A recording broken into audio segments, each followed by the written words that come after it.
Hello, and welcome to the first in this series of music and wellness presentations. They will be presented by myself, Fleur Hughes, and I'm a certified music therapist. And over the next few weeks, I will take us on a journey where we can explore how we can use music to enhance our well-being, develop positive coping mechanisms, and incorporate some music into our lives and our self-care routines. I'm also somebody who does sessions on a part-time basis for Thais in their Healthy Minds program, and also I will talk a little bit more about how you can reach out to Healthy Minds if you are looking for further coping mechanisms or counseling supports. And I would also like to share that this series does not take the place of counseling or any therapy services. However, I will just be providing some general tips on how music can help you feel a little better. So welcome to the first presentation in this series.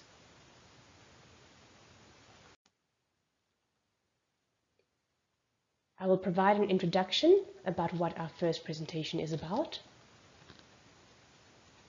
I will be discussing what is well-being. We will spend some time reflecting and focusing on our self-care practices. I will share some self-care tips, provide some information on how does music help you, and we will explore on how you can create a playlist for self-care, how you can find some free music-based apps to help you or support you, as well as Thais resources, including their mindfulness app and how you can reach out to counselors in the Healthy Minds program. Finally, I will provide a summary and references.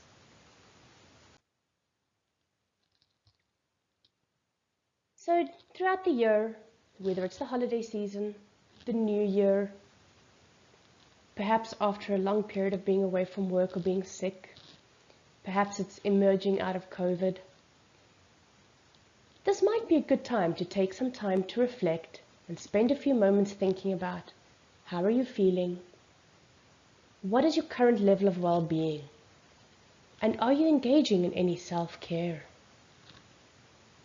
Perhaps take some time to think, what are the things that bring joy and happiness to your life? Do you engage in music? Is it spending time with family? Is it spending time with your pets or reconnecting with loved ones? Is it doing something meaningful that brings joy and gratitude to your everyday? And the purpose of the series is to just provide you with some tips. If you have been feeling lately that your wellness has not been your top priority, how can you use self-care or other positive coping tools to bring some focus back to yourself, to perhaps help you feel physically, mentally, or emotionally better? Because at the end of the day, if we cannot look after ourselves, and if we ourselves do not feel better, then how do we expect to look after others? So what is well-being? Well-being is defined as a sense of health and vitality that arises from your thoughts, your emotions, your actions, and experiences. When we have well-being, we feel happy and healthy, socially connected, and purposeful most of the time. Perhaps this definition resonates with you. Think a little bit about your own thoughts. What are constant thoughts that have been popping up in your mind recently? What emotions have you been noticing? Does it feel like you're running around very busy trying, to get everything together for the end of the year? Are we thinking about what's happening in the new year?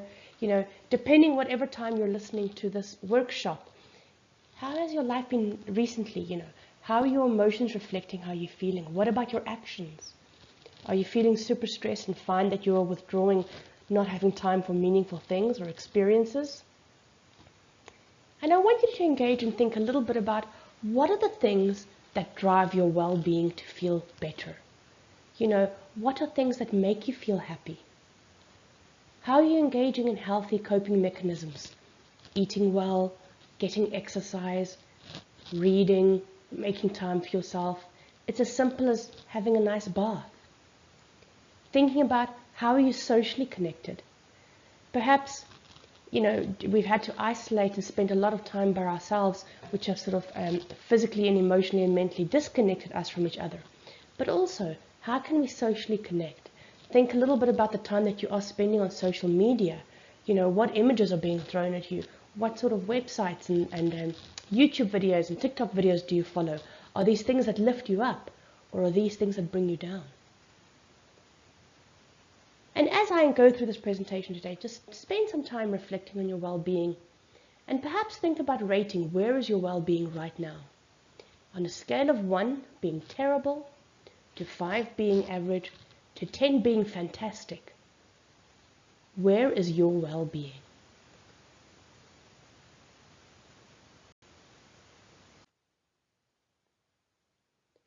Within well-being, there are various domains. The emotional domain. That is the domain which helps us think about our feelings. Are we thinking good things? Are we being resilient? Are we engaging in things like mindfulness? But essentially, how do we manage our emotions? Are we regulated? Or does it feel like our emotions are all over the place? Then we have the physical domain. That is being aware of how our bodies feel, being aware of our brain activity. Perhaps when you had COVID, you still find that you're dealing with brain fog. But physical environment is another part of this. What is your environment like at home? It's thinking about, our body. Are we eating well? Are we engaging in exercise? Are we developing other healthy habits? And essentially, if we are sleeping better, we have an understanding of our diet, we have an understanding of how we can look after ourselves, those will help us live healthier lives every single day.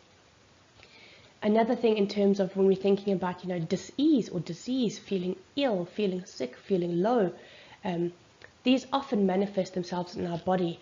Things like chronic pain, headaches, lower body pain, feeling tired, not sleeping, insomnia.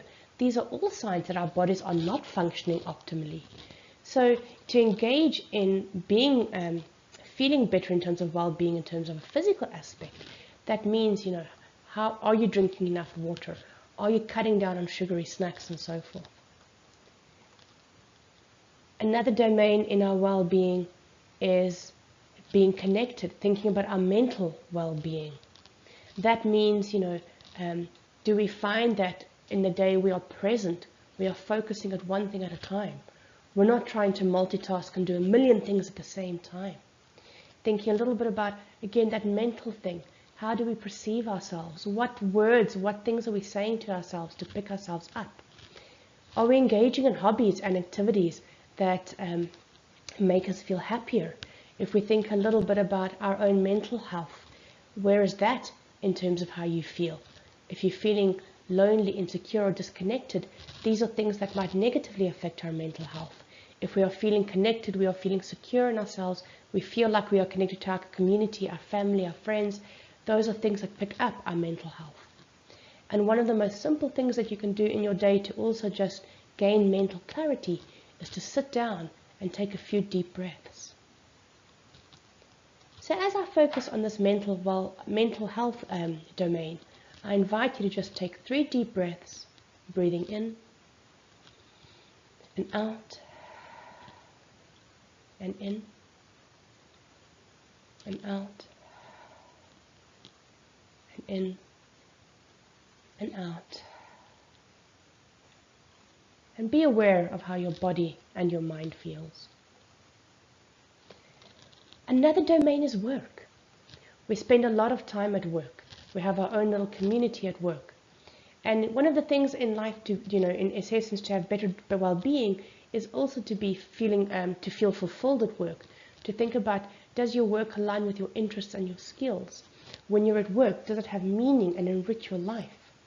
And sometimes that means, having to develop your own professional skills, get extra training, things like maintaining a work-life balance. But essentially, another part of well-being is being in a job that allows us to be focused and motivated and successful. And perhaps if you're not finding that in your work, what are steps that you can take to change that? Is it something like having a positive mental attitude when you go to work, doing an affirmation before you go to work, connecting with colleagues? But spend some time thinking a little bit about well-being in terms of the workplace. And finally, another part of this is our societal well-being, our community, thinking about what is our community like, our environment, where do we live? And a big part of this as well, if we think about community, do we live in a community where we are aware of what's happening in our local community? What are also things that we try and foster in terms of our workplace environments, our community environments, our home environments? And essentially being part of a societal well-being, it's being part of the bigger picture, it's being interconnected. We're not just there on our own, it's thinking about how we fit in to the bigger picture. And I asked you earlier to rate your well-being in terms of 1 to 10. 1 being terrible, 5 being in the middle, 10 being amazing. Perhaps spend time and write down each of these domains: emotional, physical, mental, work, and social. And notice, are you scoring better in some places? Maybe your mental health and your social health as well. But your emotional health may not be. Maybe something's affecting you at work and that's dragging everything else down. Maybe you've taken some time recently to re-engage in your physical health. Many people do this in the new year or over summer. They get outside, they do activities. In winter we withdraw. Be aware of all these different domains, because often if one domain is slightly lower than the others, it might affect the others. Or if another domain is higher than the others, again, if you're doing really well at work and you're happy and that domain may be at an 8 or 9, it may lift up your other scores. But spend some time reflecting on, how is your well-being today?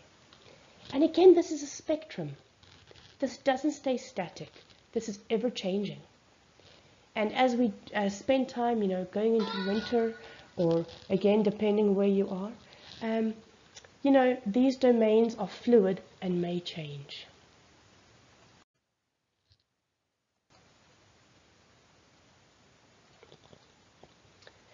So another aspect of wellness to think about is our self-care.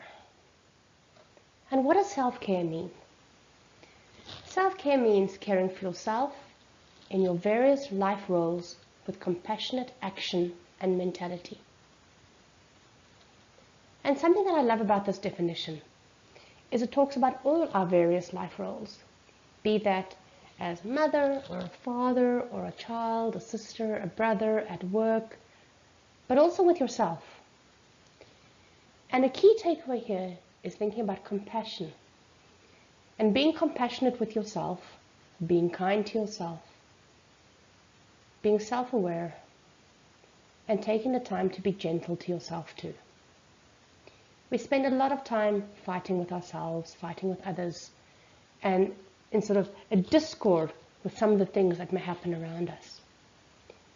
But if we take time to reflect and enjoy moments in our day where we just even take a deep breath and be kind and understanding to ourselves, the same way that we are kind and understanding to others, this is the first step to self-care. Self-care encompasses well-being too, because it is that taking care of our emotions by not engaging in negative self-talk or putting ourselves down. It is that mental self-care, perhaps unplugging from our phones, taking time in our day to just take a deep breath, to wash our faces, to go for a walk, to eat something we like, drink a glass of water. It means at work, self-care can be setting healthy boundaries, not replying to work emails at 10 o'clock at night. So essentially, I'd like you to take some time and think about, what do you do for self-care? What are the hobbies or the things that you do to rejuvenate, to pick yourself up? Perhaps it's something as simple as watching a funny sketch show every day, or reading a silly joke to make yourself laugh. Maybe your self-care is reading a book and getting lost within the pages. Perhaps self-care is spending some time in the mountains, going for a walk in your community, connecting with your children and asking them how their day has been, connecting with yourself and asking, how are you doing today?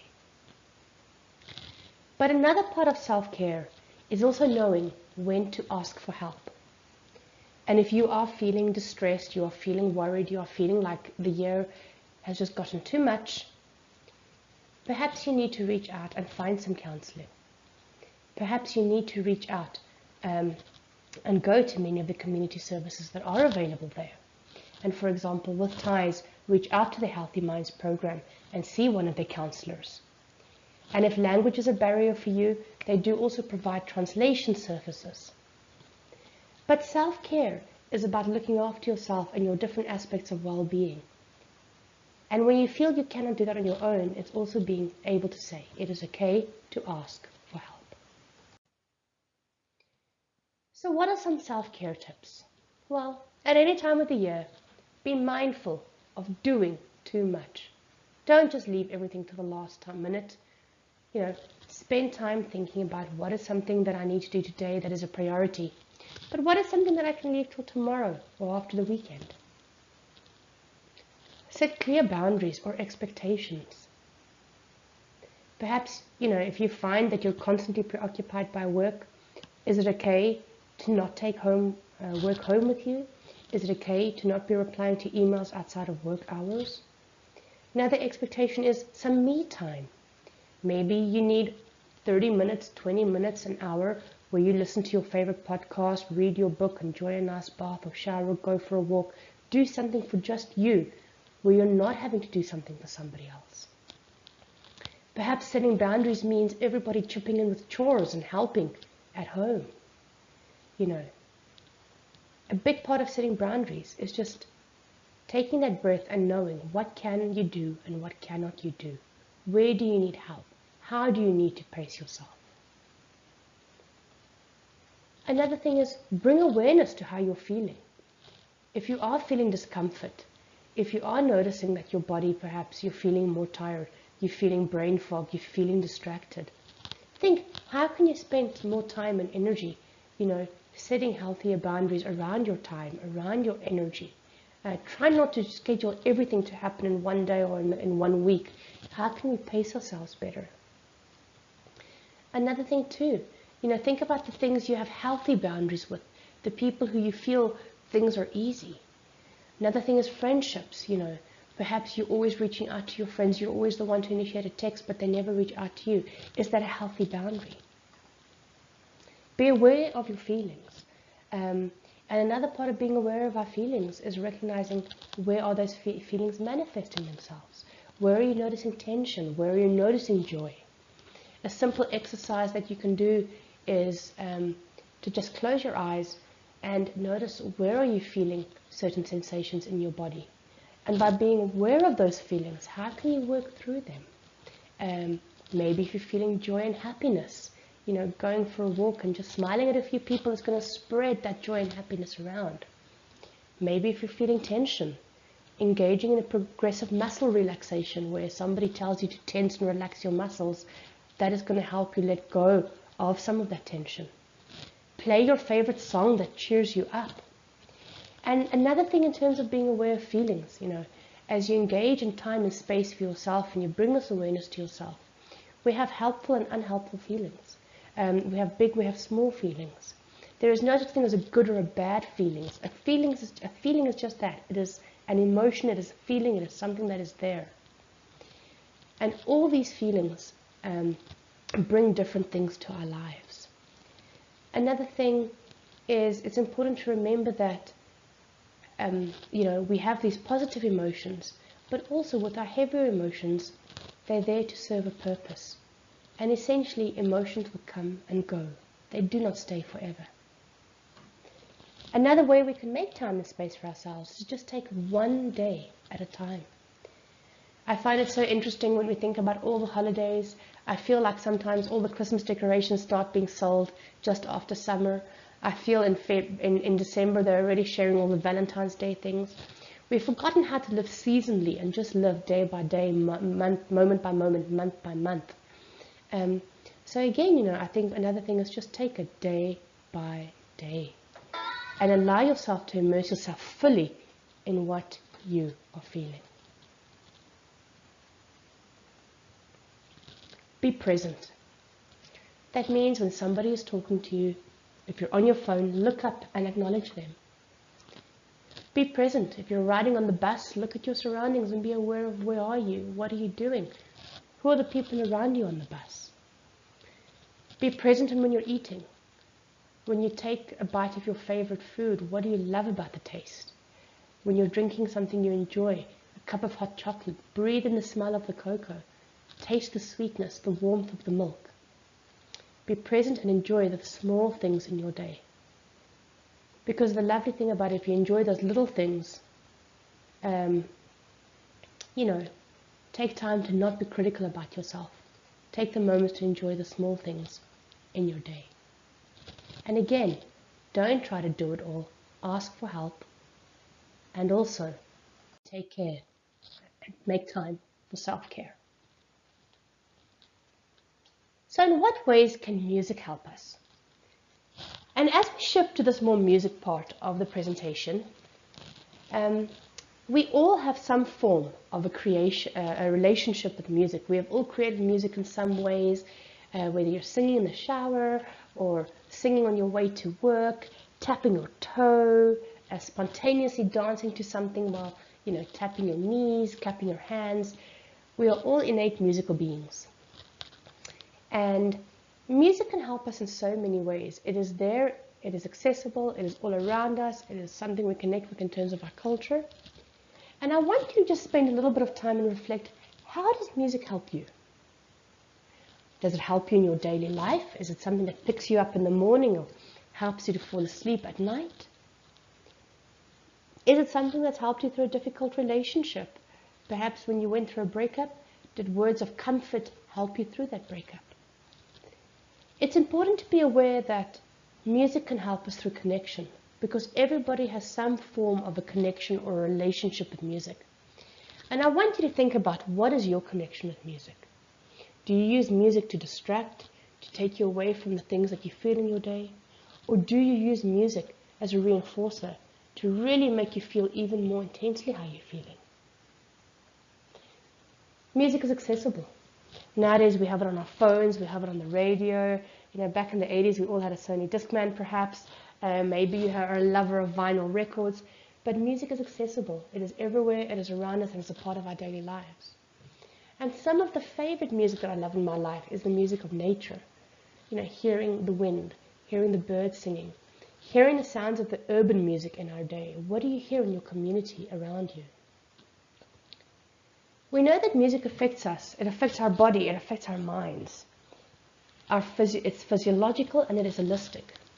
If you've ever listened to a piece of wonderfully rhythmic music with a driving tempo that's fast, it makes you want to move. Maybe other times when you've been stressed at work or you've had to write an exam, maybe a certain piece of music just helps your mind to relax.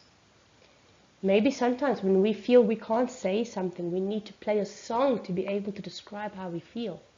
But essentially, music can speak to us and speak for us when we can't. Another thing is, music is cultural. We connect with music in our own language into all our different musical traditions. Music is there at the start of life for celebrations. Music is there at the end of life. Music is all around us, and there are some cultural traditions. For some people, it is the way that they write music, it is the language they sing in, it is a certain instrument that has cultural significance. And being able to be aware and share those cultural traditions also allows us all to connect. And when we all play music, when we all share music, we don't even have to be able to speak the same language. Because when we play instruments together as a group of people, the music speaks for us. And music is creative. We can express ourselves or engage in music through listening, playing, or writing. And one of the ways I'll share today how you can engage through music is perhaps by using some apps in terms of music technology that's accessible, they're free, but also creating playlists. And I'd like you to spend some time to just think, how does music help you? What is a song you have recently connected with? What is a song that when you're having a bad day just lifts you up? How are you creative with music? Do you ever listen to songs? Have you tried some songwriting? Did you play an instrument when you were younger? And just think a little bit about how do you connect with music. And over the next 3 presentations that I'll share, I will share some different examples of how you can use music to not only connect with others, but to connect with yourself. How you can use music in your self-care and in your well-being. And also, if you love being creative, if you feel that perhaps, you don't always want to talk about your feelings, but you want to listen to a song or write a song about your emotions or explore music in terms of that therapeutic way, then you can also reach out to the TIE's Healthy Minds program, because I do counseling with them, and you can then also reach out to a certified music therapist. And I also just want to share that certified music therapists have specific training. They have to go through an internship, they do a degree in music therapy, but essentially we understand too what it means that not all music is helpful. There are times when music can also be a trigger. Certain songs or lyrics may not be helpful. They may bring up really painful experiences that will make you worry, anxious, or stressed. But a music therapist can guide you through those feelings of anxiety, worry, or stress and help you to explore those things, to become less worried, anxious, or stressed. And if you're wondering what does a music therapist do? Well, essentially, a music therapist uses music and elements of music, rhythm, melody, pitch, and so forth, to meet a non-musical goal.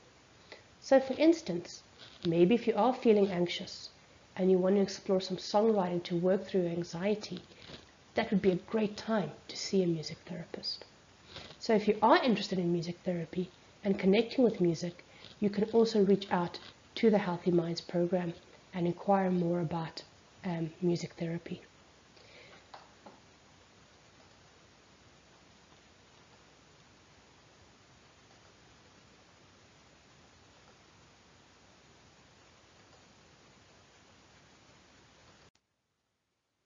So what are one of the ways that you can engage in using music as a coping mechanism? Well, one of the things you can do is think about creating a playlist. How might I go about doing that? Well, the first thing you might think about is, what is the intent of my playlist? Is this going to be something that's going to help me sleep or wake up or energize me in the morning or regulate me when it's a busy day? Think about, how you're going to use your playlist. What is the intent or the purpose of it? The second thing you might want to think about is, what do I want to achieve with my playlist? So essentially, again, if I wasn't able to sleep at night and my mind is racing, maybe I want a playlist of music that's going to help me fall asleep. What do I want to achieve with my playlist? Falling asleep. That's ideally what I'd like to do. So then I might think, what sort of music or what platform might I use to engage in this music? So perhaps if I have my phone next to my bed, am I going to listen to music through YouTube? If I have a Google device, would I say, hey Google, play some sleep music? But essentially, I would probably use my phone and find a playlist like Spotify or iTunes or whatever other playlist or sort of download program you would use, and use that as a step to create a playlist. Maybe it'll be as simple as, even if you have vinyl or CDs and you like to keep it old school, go and find your songs, stack them together. Like, these are my 5 vinyls that I'm going to listen to, if I need to relax.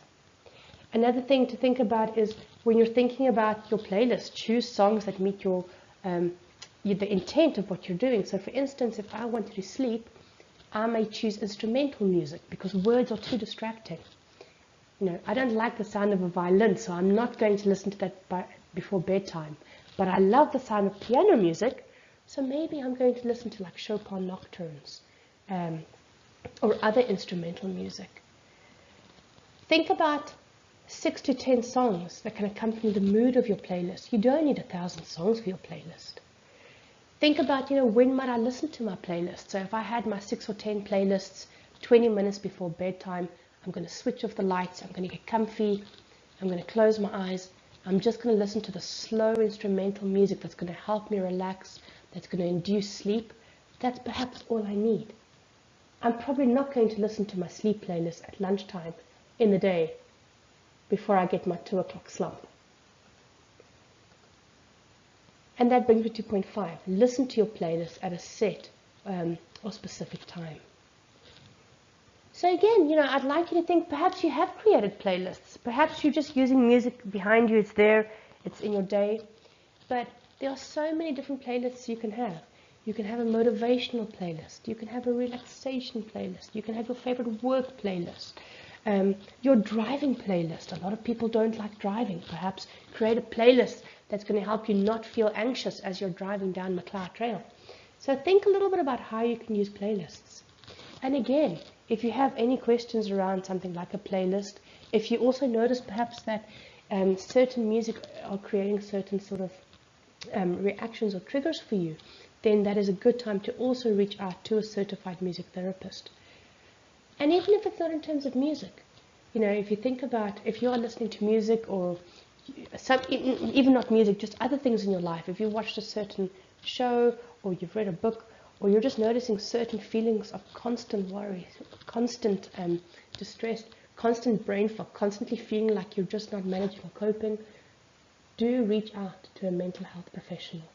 And again, you can think about reaching out to the Healthy Minds program to find out what are the different forms of counseling that are offered. And they have things like solution-focused therapy, mindfulness-based counselors who do more mindfulness-based things, DBT, ACT, family therapy, and so forth.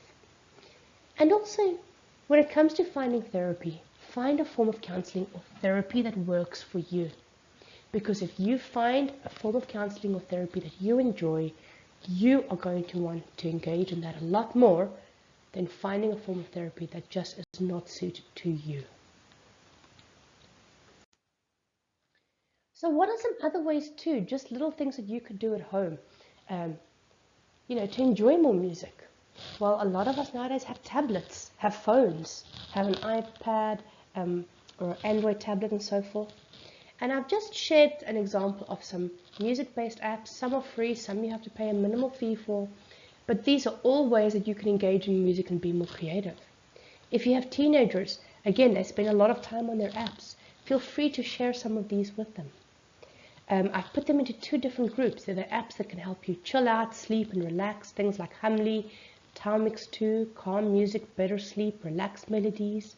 And if you go into the Play Store, or if you go into your like iPhone or wherever you download your stuff for your on your sort of apps. I don't have an iPhone. I have an Android, so I can speak about Google Play. You will find these there. Some of the apps also do not always translate onto both devices. So some things you may find if you have an iPad or iPhone, other things you might only find on an Android. But there are a wealth of music-based apps out there. Another thing, these are so accessible. So again, other apps that are going to help you to move, that are going to be energizing, that are going to make you want to sort of dance and do stuff. There's Launchpad, Drumpad Machine, Groovepad, Music Maker Jam, GarageBand. And for all of those of you who, perhaps you're journaling, but perhaps you've thought about, I'd love to find a way how I can compose some music to put to my journaling words and write a song. Maybe you'd use GarageBand and incorporate some journaling with that. But again, that is something a music therapist can help you with. Perhaps for some of you, you're loving doing mindfulness, but perhaps you want to know how can you incorporate music into your mindfulness. Well, Humly has beautiful guided imagery meditations and stuff with musical backing that can help you do things like progressive muscle relaxations, focus more, ease you through anxiety and so forth. So again, I like just to say that when you engage in creating a playlist or when you engage in taking part in a music-based app, that isn't the same as seeking professional help. But these are just some tools that you can have in your toolkit to develop those self-care mechanisms, to develop those positive coping mechanisms. TIES has some great resources too. They have a mindfulness app. It also provides access to guided meditation videos. If you go into any of your app stores and search TIES Mindfulness, you will find it within there. The Healthy Minds program provides free counseling services. Also, if you do not speak English, they may be able to provide a translator for some of their services. Like this workshop, they have other workshops that can focus on, for instance, reducing isolation, or other mindfulness and mental health workshops. If you're an organization looking for some more mental health supports, feel free to reach out to them as well. They have podcasts. And essentially, I'm hoping that this presentation has just shared a little bit that, you are not alone. There are supports out there when you need it.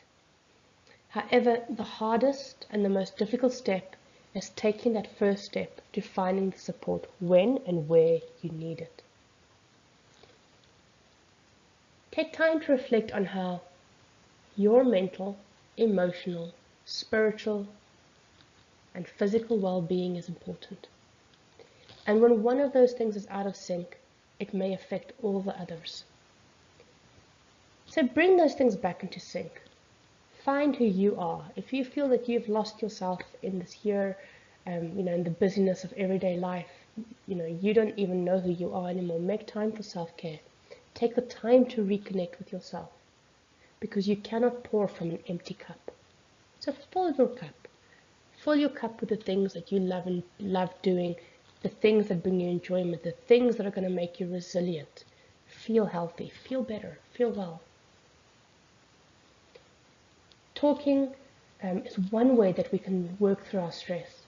But if you are creative, if you want to draw, if you want to engage in music, if you want to dance, there are many other creative ways of engaging in therapy through creative arts forms of therapy. And as I said, and I reiterate this again, reach out to find support. So where can you find some of these supports? Well, there are my references. But if you are looking for support to learn more or book a free counseling appointment, reach out to tieshealthyminds.ca.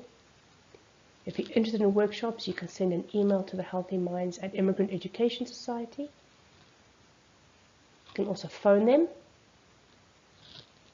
And I just want to say thank you. Thank you for spending the last sort of 38 minutes with me as we spoke about self-care and engaged in taking time to reflect on ourselves. And I encourage you to continue to make moments for yourself and engage in self-care and find ways to bring yourself back to who you are. And when it all gets too much and you need help, do reach out. Thank you very much.